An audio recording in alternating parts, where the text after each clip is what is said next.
జ్యోతిషాస్త్రరీత్యా ద్వాదశ రాశుల్లో 7వ రాశి అయినటువంటి తులారాశి మిత్రులారా, మీరు చిత్తా నక్షత్రం 1, 2, 3, 4 పాదములు, స్వాతి నక్షత్రం 1, 2, 3, 4 పాదములు, విశాఖ నక్షత్రం 1, 2, 3 పాదాలకు జన్మించిన మీరు చిత్తా నక్షత్రం తులారాశి వారిగా పరిగణించబడుతున్నారు.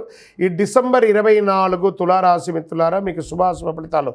రాహు అనుకూలంగా ఉన్నారు, బృహస్పతి 7వ ఇంట్లో, శని 5వ ఇంట్లో, కేతువు 12వ ఇంట్లో, అంగారకుడు తిరోగమనంలో, శుక్రుడు డిసెంబర్ 2 నుండి 28 వరకు 4వ ఇంట్లో, 24 నుండి జనవరి 7 వరకు 5వ ఇంట్లో ఉంటారు, కేతువు 12వ ఇంట్లో. ఈ నెల శుభప్రదంగా ఉంటుందండి. కానీ గత రోజులుగా ఆర్థిక సంక్షోభం అనుభవిస్తున్న తులారాశి మిత్రులారా మీకు వాటికి అన్నిటికీ ఉపశమనం చాలా అద్భుతంగా సర్వత్ర సమాజంలో మీకు ప్రాధాన్యత పెరుగుతుంది. ఏ పని మొదలుపెట్టని ప్రాధాన్యత ఉంటుంది. కోర్టు కేసులు, పోలీస్ కేసులు ఇవన్నీ కూడా తొలగిపోతాయి. ఏ ప్రయత్నం తలపెట్టినా విజయవంతంగా ఉంటారు. వృత్తి, ఉద్యోగ, వ్యాపార స్థితిగతుల పరంగా, ఆదాయపరంగా మల్టిపుల్ ఇన్కమ్ సోర్స్ పెరుగుతుంది. ప్రభుత్వం మూలకంగా ధనలాభం పెరుగుతుంది. కుటుంబ సభ్యుల నుంచి శుభవార్తలు వింటారు. ఉద్యోగం కాని వారికి, వివాహం కాని వారికి ఇది ఒక అద్భుతమైనటువంటి సమయం చెప్పచ్చు. సఫలీకృతం అవుతుంది. షేర్ మార్కెట్ స్పెక్యులేషన్ చాలా కలిసి వస్తుంది. ఉద్యోగంలో ఉత్తమమైనటువంటి అవార్డ్స్ దొరికే అవకాశాలు ఉన్నాయి. మీ పనితీరుని ప్రశంసింపబడతారు. ప్రభుత్వ గుర్తింపు కూడా పొందుతారు. ప్రభుత్వ ఉద్యోగం వారికి, ప్రైవేట్ రంగం వారికి మీ మేనేజ్మెంట్ మిమ్మల్ని గుర్తిస్తుంది. పోటీ పరీక్షలు రాసే విద్యార్థులకి ఇది చాలా యోగకాలం అని చెప్పచ్చు. అంకిత భావంతో కష్టపడి రాయండి పరీక్షలు, మీకు మంచి అవకాశాలు వస్తున్నాయి.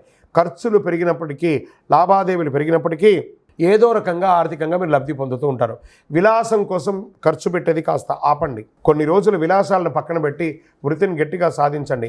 మార్కెటింగ్, బీమా, ఎల్ఐసి వారికి చాలా అద్భుతమైనటువంటి సమయం కూడా చెప్పచ్చు. ఈ యొక్క డాక్టర్స్, లాయర్స్, పోలీస్ డిపార్ట్మెంట్, ఇంకా సర్వీస్ సెక్టార్లో ఉన్నటువంటి ఉద్యోగస్తులకి ఇది చాలా యోగకాలం అని చెప్పచ్చు. రీసెర్చ్ చేస్తున్న వాళ్ళకి ఇది చాలా యోగం. బ్యాంకింగ్ సెక్టార్ వారికి చాలా బాగుంది. నూతన వాహన ఆభరణాలు కొనుగోలు చేస్తారు. సంతానం, మీ యొక్క సంతానం విదేశాలకు వెళ్ళడమో లేదా పోటీ పరీక్షలు పాల్గొనడమో, స్పోర్ట్స్లో బాగా రాణిస్తారు. నూతన గృహప్రవేశం లేదా నిర్మాణం లాంటిది మొదలు పెడతారు. భార్యాభర్తల మధ్య అన్యోన్యత పెరుగుతుంది. రాజకీయ నాయకులకి యోగకాలం అని చెప్పచ్చు.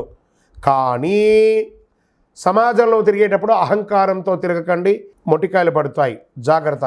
మీడియా రంగం వారికి అద్భుతంగా ఉంటుంది చెప్పచ్చు. నూతన ఉద్యోగ ప్రయత్నాలు చాలా కలిసి వస్తుంది. అనుకూలమైనటువంటి రోజులు అంటే డిసెంబర్ 2, 5, 8, 10 చంద్రాష్టమం, 13 మధ్యాహ్నం నుండి 15 సాయంత్రం వరకు చంద్రాష్టమం ఉంటుంది. ఈ 2.5 రోజులు చాలా జాగ్రత్త. ఎవరితో మాట్లాడినా జాగ్రత్త, ఏ విధమైనటువంటి వాహనం నడిపినా జాగ్రత్త. పూజించవలసినటువంటి దైవం అమ్మవారు దుర్గా సప్తసతి, చండీ పారాయణం చేయండి. అదృష్ట సంఖ్యలు 2, 5.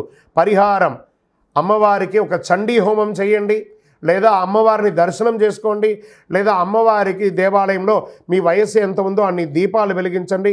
శుక్రవారం రాహుకాల సమయంలో, రాహుకాలం ఉంటుంది కదా 10:30, 12 శుక్రవారం, ఆ సమయంలో మీ వయసు ఎంత ఉందో అన్ని దీపాలు వెలిగించండి. అతి శక్తివంతమైనటువంటి కరుంగాళిమాలను ధరించండి. మీ వయసు ఎంత ఉందో అన్ని దీపాలు వెలిగించండి. విజయోస్తు.